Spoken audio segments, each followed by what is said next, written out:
So, babatiin ko lang po ng belated Merry Christmas and advance happy birthday si Teacher Jenny Palanog.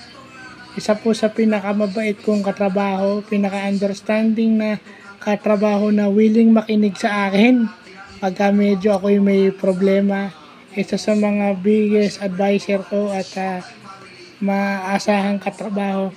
Well, ma'am, napadaan lang po para bumati ng happy birthday. Pasensya na po kung nakaka-istorbo kasi naalala ko bukas pa yung birthday nyo. So, sa pagsasabayin ko na, Merry Christmas po in advance, happy birthday po sa inyo.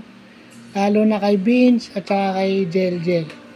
So, God bless po at sana po yung blessings dumating palalo sa inyo, pati kay Alexis.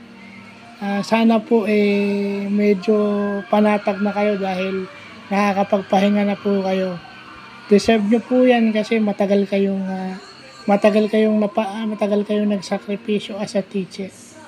So, God bless you more and may you have a prosperous 2020 po.